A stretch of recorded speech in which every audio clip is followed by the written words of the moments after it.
Assalamu alaikum, dear viewers. Welcome to my YouTube channel, English in Short program. আজকে আমরা sentence পরিবর্তন এ পর্যায়ে compound into complex কম্পাউন্ডকে complex করার একটা নিয়ম শিখব। নিয়মটা হলো দুটি পদ যদি বার দিয়ে যুক্ত হয় তাহলে কিভাবে আমরা কম্পাউন্ড থেকে কমপ্লেক্স করব। তার একটা উদাহরণের মাধ্যমে এটা পরিষ্কার করা যায়। যদি বলা হয়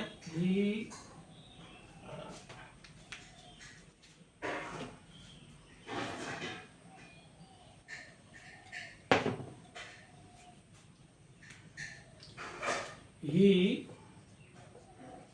tried hard. He tried hard,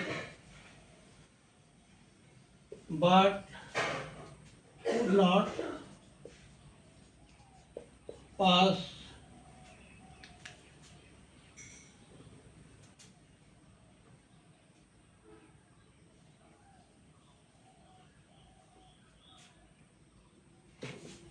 he tried hard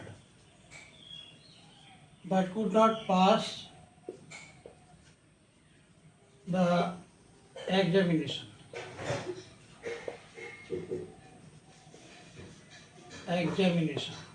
He tried hard. সে কঠোর পরিশ্রম করেছিল, চেষ্টা করেছিল, but could not pass the examination. এখানে লেখা থাকলো make it complex. তাহলে প্রথমে আমাদের কমপ্লেক্স লেখা আছে, তাহলে বুঝতে হবে যেটা হয় সিম্পল সেন্টেন্স আছে নাহলে কম্পাউন্ডে আসে। তাহলে আমরা আগে দেখে নিই এটা কোন সেন্টেন্স আছে। হি ট্রাইড হার্ড একটা part, could not pass the examination, তারপরে he could not pass the examination আরেকটা পার্ট, বাট কনজাংশন দ্বারা যুক্ত হয়েছে। এখন তাহলে বোঝা যাচ্ছে যেটা কম্পাউন্ড সেন্টেন্স।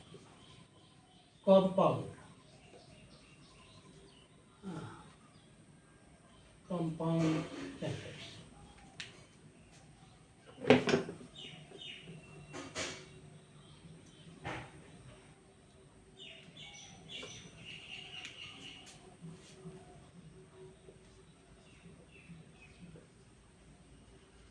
Compound.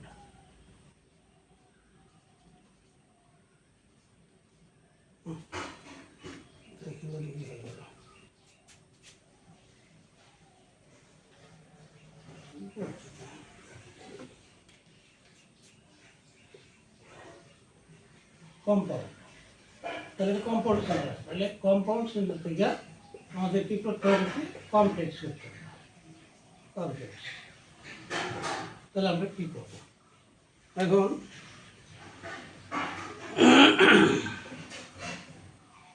আমাদেরকে কমপ্লেক্স করতে গেলে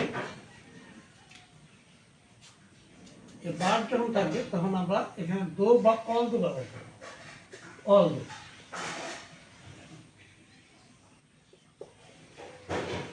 অল দো বা দো ব্যবহার করব। অল দো বা দো ব্যবহার করব।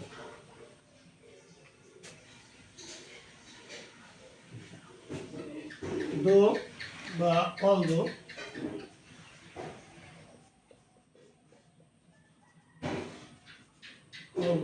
ব্যবহার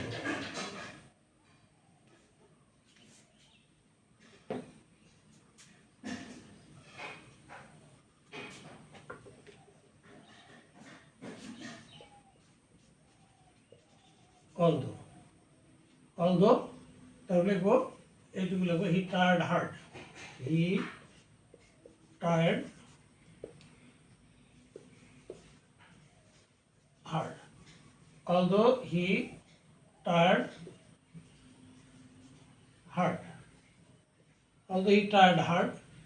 হ্যাঁ, তারপরে আমরা কি লিখবো, একটা কমা দেবো, কমা দিয়ে বারটা উঠায় দেবো, বারটা উঠায় দিয়ে আবার সাবজেক্ট আনবো, এই হিটা নিয়ে আসবো। Though he tired hard, although he tired hard, তারপর আমরা এখানে একটা হি লিখবো, এই সাবজেক্টটা নিয়ে আসবো। হি তারপরে এইটুকু লিখে দেবো, could not pass the examination.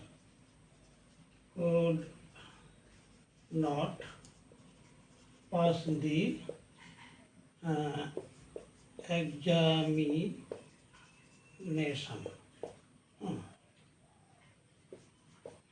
তাহলে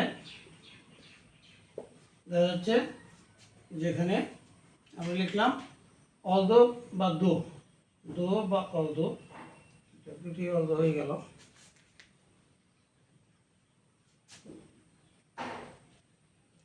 দো, দো বা অলদো, আচ্ছা, he tried hard, হ্যাঁ, he could not pass the examination। এখানে দুইটা clause, he tried hard, he could not pass the examination বা could not pass the exam, but conjunction দ্বারা যুক্ত হওয়ার পরে এটা কম্পাউন্ড হবে।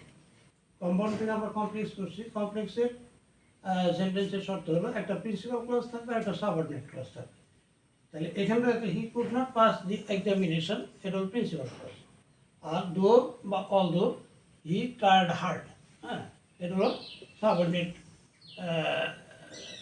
ক্লজ। হ্যাঁ, তাহলে এখানে প্রিন্সিপাল ক্লজ একটা, সাবঅর্ডিনেট ক্লজ একটা। কমপ্লেক্স সেন্টেন্সের সঙ্গে হলো একটা প্রিন্সিপাল ক্লজ থাকবে, এক বা একাধিক সাবঅর্ডিনেট ক্লজ থাকবে। তাহলে এটা কমপ্লেক্স সেন্টেন্স হবে। তো এখানে কম্পাউন্ড থেকে কমপ্লেক্স হলো এইভাবে। এটা অর্থ করলে হয় হি ট্রাইড হার্ড, সে যথেষ্ট চেষ্টা করেছিল, সে কঠোর চেষ্টা করেছিল, but could not pass the examination, কিন্তু সে পরীক্ষা পাস করে নাই, করতে পারেনি। আর কমপ্লেক্স হলো অলদো বা দো হি ট্রাইড হার্ড, যদিও সে কঠোর পরিশ্রম করেছিল। অলদো বা দো এর অর্থ হলো যদিও, যদিও সে কঠোর পরিশ্রম করেছিল, he could not pass the examination, সে পরীক্ষায় পাস করতে পারেনি। তো এইভাবে আমরা কম্পাউন্ড থেকে কমপ্লেক্স করতে পারি। তো আজকে এ পর্যন্তই, আবার দেখাবো ইনশাল্লাহ নতুন ভিডিও নিয়ে। থ্যাংক ইউ অল, আল্লাহ হাফেজ।